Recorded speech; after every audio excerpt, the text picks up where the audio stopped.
Assalamualaikum warahmatullahi wabarakatuh. Ayah dan bunda membahas masalah anak-anak seperti tiada habis-habisnya.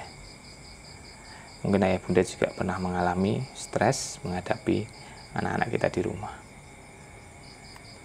Sebenarnya permasalahan terbesar ketika orang tua stres menghadapi anak-anaknya itu bukan ada pada diri si anak, tetapi ada pada diri orang tua.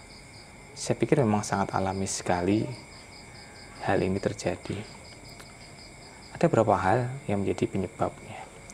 Yang pertama karena pemahaman orang tua terhadap perkembangan anak yang kurang tepat. Yang kedua, karena kita memiliki ekspektasi yang berlebihan terhadap mereka.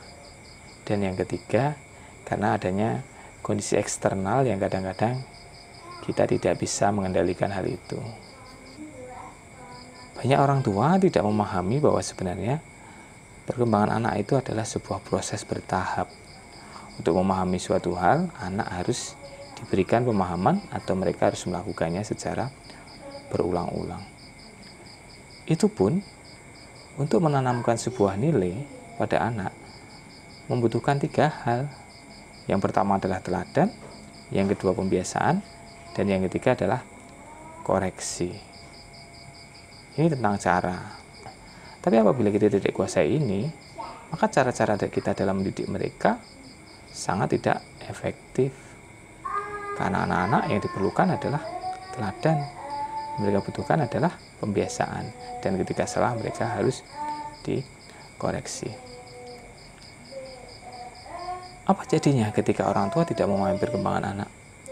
Maka yang terjadi adalah poin yang kedua, yaitu orang tua memiliki ekspektasi yang berlebihan terhadap diri anak. Ketika anak baru pada anak tangga, perkembangan anak tangga yang pertama, tetapi orang tua mengharapkan anaknya sudah masuk pada anak tangga yang kedua. Padahal perkembangan ini adalah step by step. Jadi setapak demi setapak harus dilalui oleh anak-anak kita. Kita tidak perlu malu ketika anak-anak kita berbeda dengan anak-anak yang lain. Juga hal ini disebabkan karena salah stimulasi pada masa lalu. Atau yang kedua memang Allah titipkan keistimewaan kepada anak-anak kita. Jadi yang perlu kita pikirkan adalah bagaimana kita menatap masa depan mereka.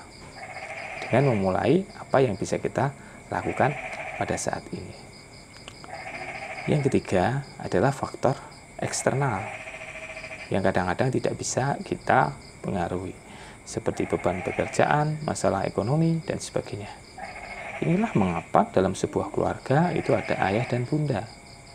Disinilah peran dari kerjasama ayah dan bunda.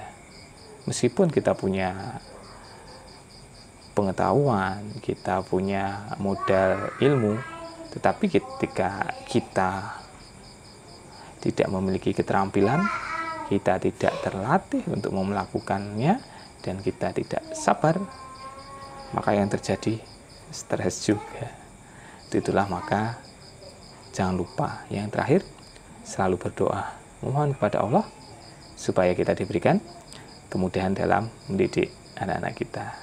Doakan mereka semoga menjadi anak yang soleh dan salehah. Robbi habli minas solihin, Robbi habli minas solihin, Robbi habli minas solihin. Assalamualaikum warahmatullahi wabarakatuh.